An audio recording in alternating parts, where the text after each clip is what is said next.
14 October हा दिवस भारताच्या सामाजिक, धार्मिक आणि मानवी इतिहासात एक विलक्षण आणि अभूतपूर्व स्थान राखून आहे. या दिवशी 1956 साली नागपूरच्या दीक्षाभूमीवर डॉ. बाबासाहेब आंबेडकरांनी लाखो अनुयायांसह बौद्ध धर्माची दीक्षा घेतली आणि भारतीय समाजात नव्या युगाची सुरुवात झाली.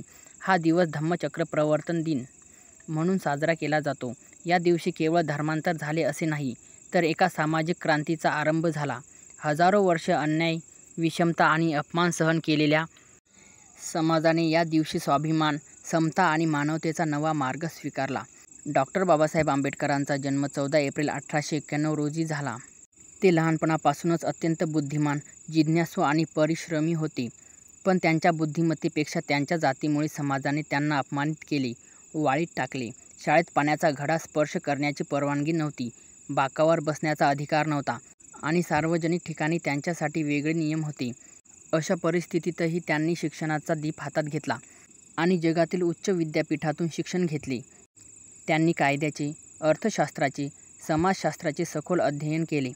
त्यांच्या विचारांनी आणि कृतींनी भारतीय समाजाच्या इतिहासात एक नवीन दिशा दिली. आंबेडकरांना जाणवले की भारतीय समाजाच्या समस्या केवळ आर्थिक किंवा राजकीय नाहीत, तर त्या खोलवर रुजलेल्या धार्मिक आणि सामाजिक व्यवस्थेमुळे निर्माण झाल्या आहेत. हिंदू धर्मातील वर्णव्यवस्था आणि अस्पृश्यता ही त्या अन्यायाची मुळे आहेत.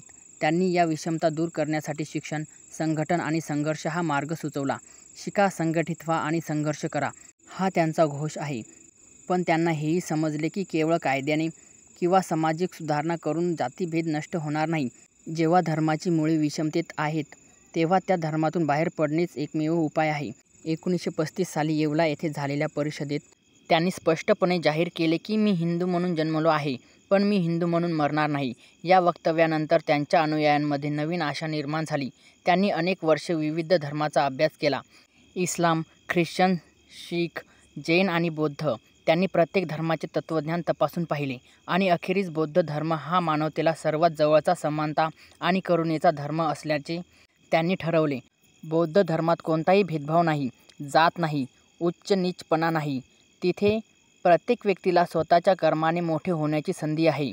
1956 साली 14 ऑक्टोबर रोजी नागपूरच्या दीक्षाभूमीवर भव्य सोहळा आयोजित करण्यात आला.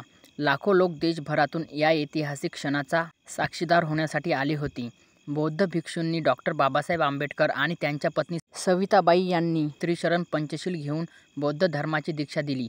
त्यानंतर बाबासाहेबांनी उपस्थित लाखो अनुयायांना स्वतः दीक्षा दिली. बुद्धं शरणं गच्छामि, धम्मं शरणं गच्छामि, संघं शरणं गच्छामि.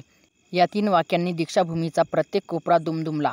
लोकांच्या डोळ्यात अश्रू होते. हे अश्रू दुःखाचे नव्हते, तर हजारो वर्षांच्या गुलामीतून मुक्ती मिळवण्याच्या आनंदाचे होते. या दीक्षेच्या प्रसंगी डॉ. बाबासाहेब आंबेडकरांनी आपल्या अनुयायांना 22 प्रतिज्ञा दिल्या. या प्रतिज्ञांमधून त्यांनी नव्या जीवनशैलीचे दिशानिर्देश दिले. त्यांनी सांगितले की कोणतेही हिंदू देवदेवता, पूजा, कर्मकांड किंवा जातीव्यवस्था आपण स्वीकारू नये. त्यांनी बौद्ध धर्माचे आचरण करण्याचे आणि बुद्धाच्या शिकवणीप्रमाणे जगण्याचे आवाहन केले. या प्रतिज्ञांमुळे त्यांनी समाजातील अंधश्रद्धा, भेदभाव आणि अन्यायाविरुद्ध जागरूकता निर्माण केली. धम्मचक्र प्रवर्तन दिनाचा अर्थ केवळ धर्मांतर नाही, तर हा समाजातील बदलाचा आणि विचारातील क्रांतीचा दिवस आहे. बौद्ध धर्माचा सार म्हणजे धम्म म्हणजेच नीती, न्याय, दया, करुणा, समानता आणि अहिंसा.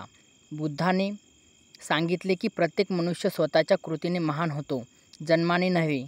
ही शिकवण भारतीय समाजाच्या पारंपरिक विचारसरणीला धक्का देणारी होती. डॉ. आंबेडकरांनी बुद्धाच्या या विचारांना आधुनिक काळात पुन्हा जागृत केले. त्यांनी भारतीय समाजाला आत्मसन्मान आणि मानवतेचा नवा दृष्टिकोन दिला.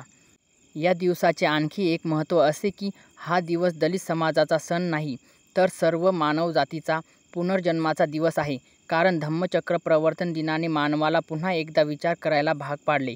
आपण धर्माच्या नावाखाली विभाजन करतो की माणुसकीच्या मार्गावर चालतोय? बाबासाहेबांनी दिलेला हा बोध आजही तितकाच महत्त्वाचा आहे. त्यांनी सांगितले की खरी स्वातंत्र्य फक्त राजकीय नसते, तर ती मानसिक आणि सामाजिकही असली पाहिजे. नागपूरची दीक्षाभूमी आज एक पवित्र तीर्थक्षेत्र बनली आहे. दरवर्षी लाखो लोक 14 ऑक्टोबरला तिथे येतात. अनेक जण नव्याने बौद्ध धर्माची दीक्षा घेतात. काही बाबासाहेबांच्या विचारांना नव्याने समजून घेण्याचा प्रयत्न करतात. वातावरणात जय भीम आणि नमो बुद्धाय चे घोष घुमतात. विविध राज्यातून आलेले लोक, विविध भाषांतील माणसे, पण सर्वांचा उद्देश एकच, समानता आणि मानवतेचा संदेश जगभर पोहोचवणे. आज 14 ऑक्टोबरचा धम्मचक्र प्रवर्तन दिन केवळ स्मरणाचा दिवस नाही, तर आत्मपरीक्षणाचा दिवस आहे. आपण बाबासाहेबांनी दाखवलेला मार्ग कितपत चाललो आहोत? आपण खरंच बौद्ध तत्त्वाप्रमाणे विचार, कृती आणि जीवन जगतो आहोत का? हा प्रश्न प्रत्येकाने स्वतःला विचारावा. कारण धम्म म्हणजे फक्त पूजा नाही, तो जीवन जगण्याची पद्धत आहे. बुद्धाने सांगितले की करुणा आणि प्रज्ञा या 2 पखांनी माणूस उन्नती करू शकतो. धम्मचक्र प्रवर्तन दिनाने भारतीय समाजाला बंधुतेचा आणि सामाजिक समतेचा नवा अर्थ दिला. या दिवशी सुरू झालेले धम्मचक्र अजूनही फिरत आहे. या चक्राचे असंख्य लोकांच्या जीवनात प्रकाश आणला. अंधश्रद्धा, भीती आणि अंधारातून ते बाहेर आले. आज जगभरात भारतीय बौद्ध समाज वाढत आहे आणि बाबासाहेबांचे विचार जागतिक स्तरावर मान्यता मिळत आहे. 1956 मध्ये घेतलेल्या या ऐतिहासिक निर्णयानंतर केवळ काही महिन्यातच 6 डिसेंबरला डॉक्टर बाबासाहेब आंबेडकरांचे निधन झाले. पण त्यांनी सुरू केलेले धम्मचक्र आजही चालू आहे.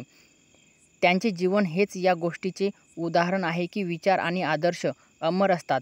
त्यांच्या जगण्यानंतरही प्रत्येक 14 ऑक्टोबरला लाखो लोक दीक्षाभूमीवर एकत्र येऊन त्यांना नमन करतात आणि आपल्या अंतःकरणात धम्माचे चक्र फिरवतात. आजच्या काळात धम्मचक्र प्रवर्तन दिनाचे महत्त्व आणखीन वाढले आहे. समाजात अजूनही असमानता, द्वेष, हिंसा आणि अंधश्रद्धा अस्तित्वात आहेत. या सगळ्यांच्या विरोधाला लढण्यासाठी बाबासाहेबांचा मार्ग खरा आहे. शिक्षण, विवेक, करुणा आणि समानता हीच खरी पूजा आणि हीच खरी दीक्षा आहे. जर प्रत्येक माणूस बुद्धाच्या विचारांना आचरणात आणेल तर समाजात खरी शांतता आणि न्याय प्रस्थापित होईल. धम्मचक्र प्रवर्तन दिन आपल्याला केवळ इतिहासाची आठवण करून देत नाही, तर आपल्याला सतत प्रेरणा देतो की आपण माणूस म्हणून जगायला शिकलो पाहिजे.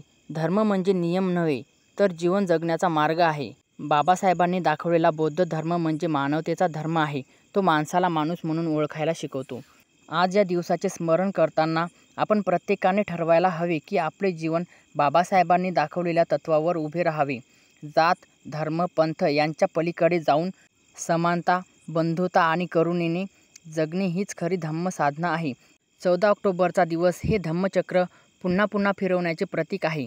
जेव्हापर्यंत समाजात अन्याय आहे तेव्हापर्यंत हे चक्र थांबू नये. अशा प्रकारे 14 ऑक्टोबरचा धम्मचक्र प्रवर्तन दिन हा भारतीय समाजाच्या इतिहासातील एक अमर आणि तेजस्वी पान आहे. या दिवसाने मानवाला त्याचा हरवलेला आत्मसन्मान दिला, गुलामीच्या बेड्या तोडल्या आणि जगाला मानवतेचा नवा मार्ग दाखवला. बाबासाहेबांचे हे कार्य आणि बुद्धाचा धम्म हे दोघे मिळून आजही जगाला प्रकाश देत आहेत.